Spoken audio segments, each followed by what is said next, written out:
do believe that the UFO topic and David Grush's testimony should be the most important issue in the United States government right now. Of course, it's not.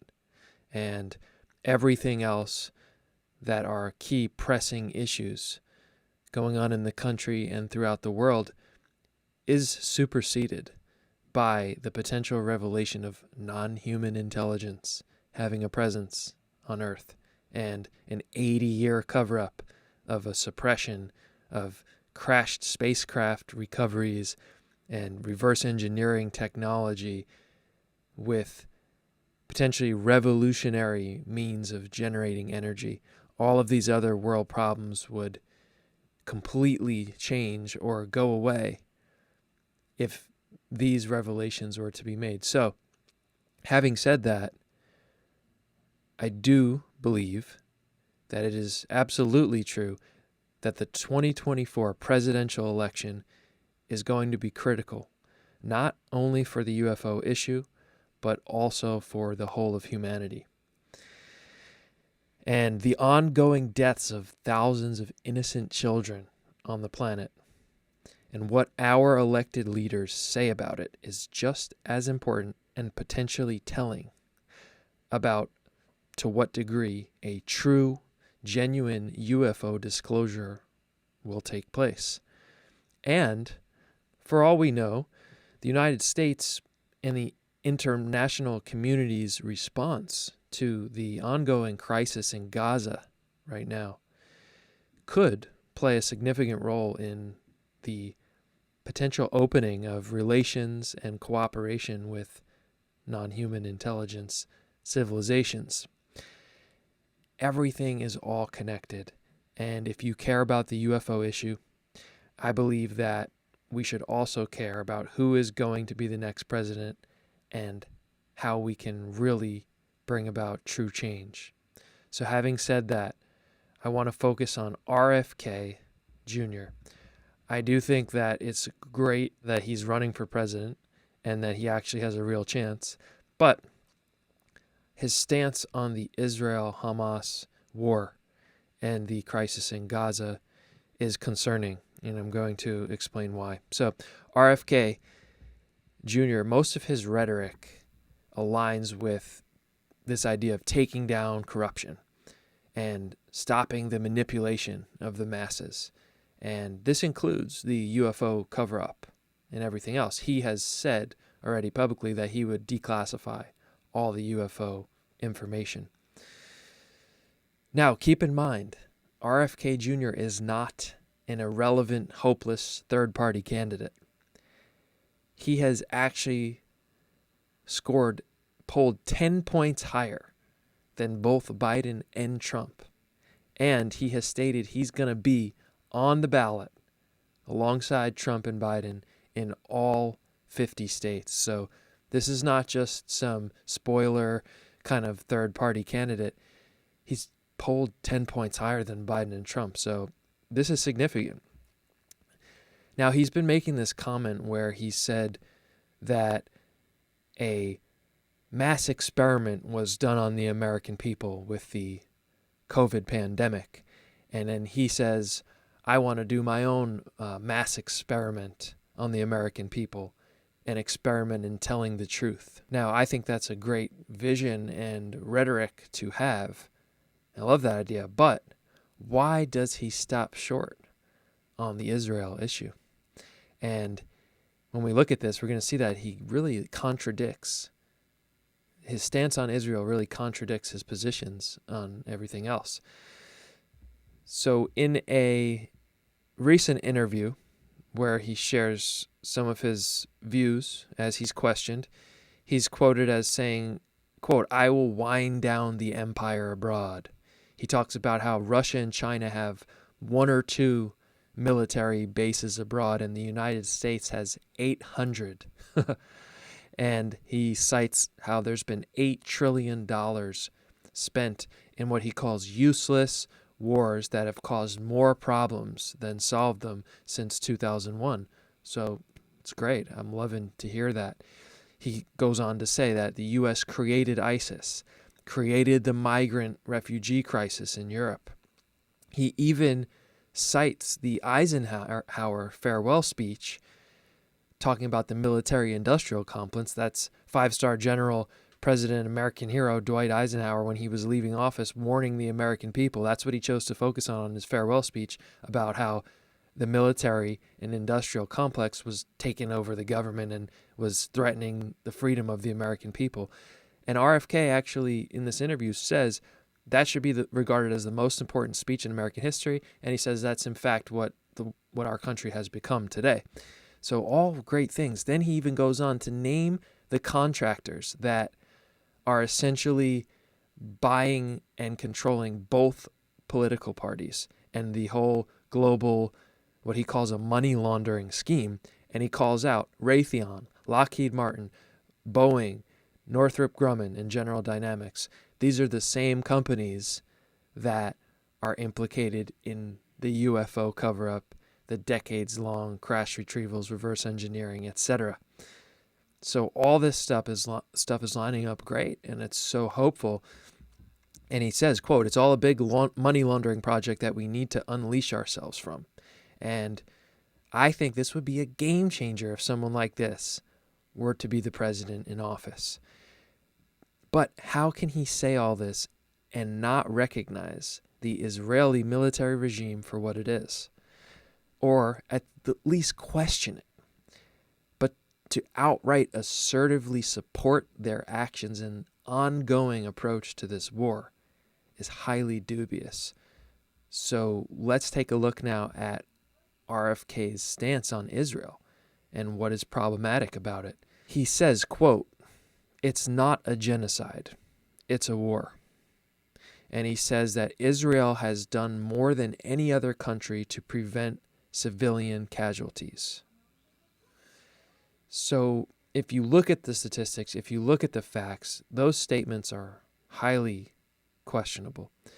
And I know that the number of innocent civilian defenseless deaths of Palestinians since this war has began is well into the tens of thousands of now. You can check. I think the last I heard it was 30,000. And on the Israeli side, it's minuscule compared to that. And that's a whole nother topic about whether it's genocide or not and what's happening. But for certain, there have been ongoing bombings and innocent deaths of tens of thousands of civilians. And, you know, it's dubious why he takes this stance. And he frames it as this concept that Hamas is not willing to negotiate and wants to exterminate all Jews. Now, that may in fact be true. I haven't myself seen Hamas's statements directly, so I'm not going to just say that's true right now. I'm never going to speak about something I don't know to be 100% true. But yes, Hamas is a militant group. What they did in their attack against Israel in October is, cannot be justified in my opinion at all. But there's a much deeper history behind it all and ongoing truths and facts about it. He says that the Hamas doesn't want to negotiate and just wants to exterminate all the Jews, but he doesn't address, for example, some of the quotes that Israeli military leaders and political leaders have said since this war started. They've quoted biblical phrases that are alluding to wiping out the populations of people that are not of the Jewish state, and including all women and children. There's people gone and said these quotes, top military and political leaders in Israel. So they're also equally to blame at not being willing to make a negotiation for peace. So I think that's a really short-sighted view by RFK. And he goes on to make other short-sighted statements in this interview. He says, he quotes that Hamas has shot over 30,000 rockets at Israel since 2006. Okay, that is true. But if you look at the facts, since 2000 till today, only in all of the rockets that have been fired to Israel from Gaza, only 35, there's only been 35 Israelis killed. In comparison to the Israeli airstrikes on Palestinians, who have 30,000 deaths from the Israeli airstrikes. So 35 versus 35,000 versus 30,000. So it's a misleading statistic.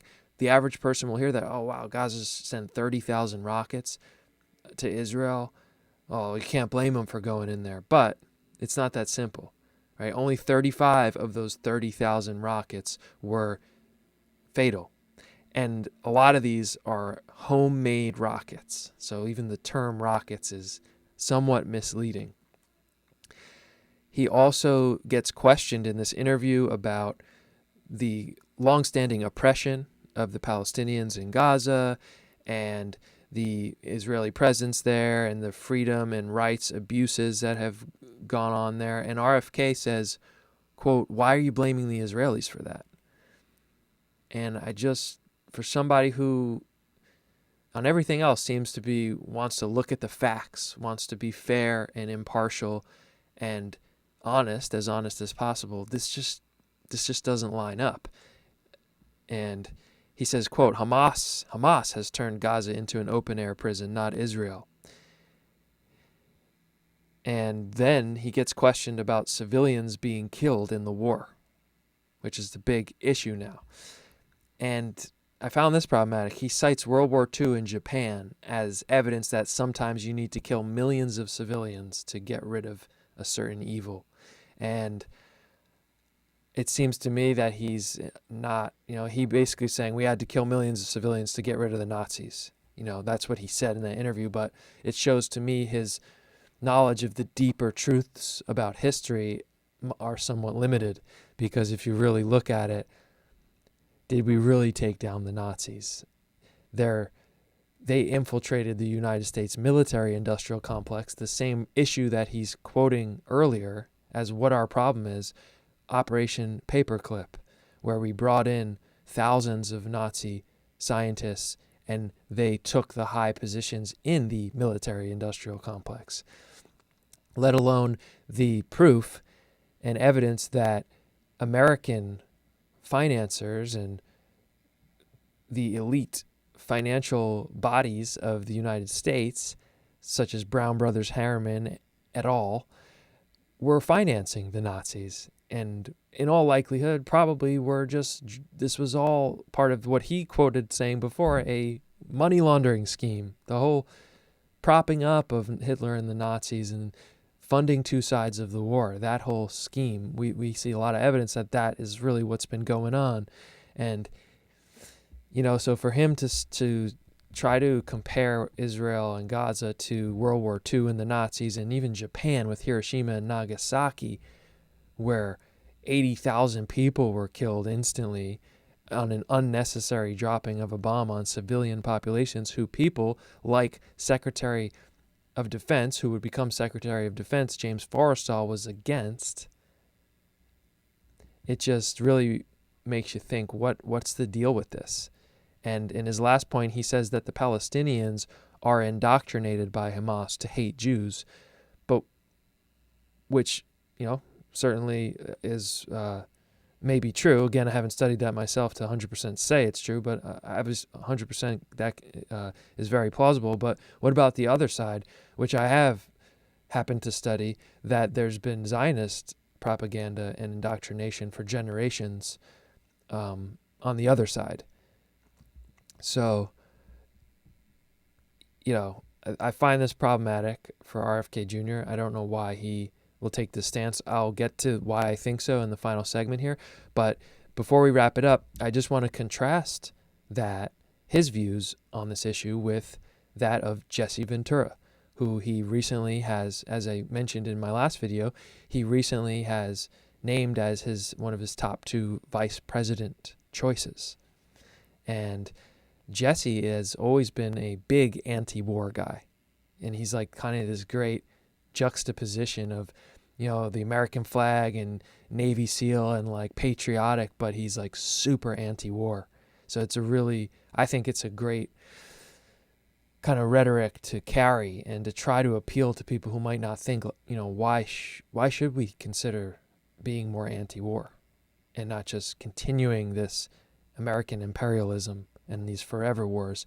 So I did some research on what Jesse Ventura thinks about it, and in a recent interview, he's said point blank that he would, if he were in office, he would demand a ceasefire in Israel right now. If you were president of the United States right now, or a candidate for president of the United States, are you saying that you would say we need a ceasefire and an end to the occupation? Well, yeah, ceasefire, you're damn right. In the past, he has questioned and criticized the U.S.-backed Israeli military regime. In 2015, he had Max Blumenthal on his show, where Blumenthal was talking about his book, The 51-Day War, when there was a 51-day war back then with Israel and Hamas. And the details are pretty crazy. That basically an offshoot of Hamas, who wasn't acting under Hamas but was part of Hamas but went rogue, they kidnapped some Israeli teenagers and killed them. And Netanyahu and other leaders knew that the teenagers were killed. They knew that already. But they withheld that information from the public. And then they had the Israeli military go into Gaza under the guise of looking for the missing teenagers, and they killed something like, it was like over 1,000 civilians that they killed. And so he was exposing that back in 2015. And also Jesse Ventura had Allison Weir on his show in 2018, who I had on my podcast, and because I happened to read her book, because I didn't know, probably like most of us, I didn't know really anything about the Hamas, Israel-Palestine issue. And then this happened in October, and I was like, all right, let me sit down and try to figure out what's really going on here. And I went into it totally unbiased. And when you look at the history from before that, leading up to 1947, like late 1800s up to 1947, then there was the war in 47, and Israel claimed the territory. You look at the facts of it just unbiased, and you just see that there's wrongdoings all over, and that the United States had a big part in it and has continued to. So in the book by Allison Weir, I highly recommend it. And, I think RFK Jr. should read this book, and he should really understand the facts better. Because no matter what, if you just look at the cold, hard facts, unbiased, you can easily come to the conclusion that there is corruption and wrongdoing, and there are, inhumane war crimes being committed by the Israeli military. And there are many people, and many Jewish people, who are arguing this, including the Senate Majority Leader, Chuck Schumer. Now, he hasn't called them war crimes, but he's demanding a ceasefire recently, stepped out, and he's faced a lot of opposition for that. Keep in mind, Chuck Schumer is the same guy who headed the UAP disclosure bill. So I don't know, is this guy actually like a people's warrior or something like that? I don't know too much about Chuck Schumer, but on those two issues, I got to give him a lot of respect, especially facing the kickback of speaking out against the policy in Gaza right now by Israel and the Israeli military. So could someone like Jesse Ventura be a good balance for RFK Jr.? Could he balance out some of his shortcomings in here? It'd be interesting to see how that would play out. Let's say in this, hypothetical scenario where RFK Jr. is President, Jesse Ventura is vice president, and on this issue, do they butt heads? Jesse's very outspoken. He doesn't care. He doesn't seem like someone that would back down and just do the will of the military-industrial complex. Where on this issue, RFK Jr. seems to be taking that line. So, yeah, to sum it up, the big lurking question is that why is RFK Jr. so aggressively pro-Israel policy in the war right now against Hamas and in the policy in Gaza, despite the hard facts that there are, at the very least, partially or equally to blame for the crisis? And, he says he's against the global money laundering schemes and the forever wars and the 800 military bases, but he can't see that Israel and this war is another element of that. And so, in my conclusion, there's a few possibilities of why he's taking this line. First is, in his campaign for president, he doesn't want to be branded as anti-Israel or anti-Semitic and sabotage his whole campaign, which could easily happen if he were to speak out against what's going on. And, that would sabotage his campaign, especially when he actually has a very serious chance of winning. So that's a point, but is that a compromise of his integrity, though? And, is that worth it? Another possibility, which seems to me maybe the most likely, is that the pro-Israel lobby, who has a lot of power, a lot of money, and can help sway presidential candidates one way or another with their support, has potentially donated to his campaign or promised their support for 2024. And his, part of the deal is to take a hard line on pro-Israel. And that's the only thing that makes sense to me, because otherwise, like everything else, he's like anti-military industrial complex. But on this, he takes that line very firmly too. He doesn't even like leave it open for question or like stay neutral. He's very aggressively pro-Israel policy on this. And, again, though, this is a compromise of integrity. And if he's willing to do that to win the election, what else would he do this with? Will he support a truly humane, honest UFO disclosure? And to give him the benefit of the doubt, maybe it's a necessary evil. Maybe he wouldn't have a chance at winning otherwise. I don't know. Regardless, though, he's still, in my opinion, by far the best choice for president over Trump and Biden.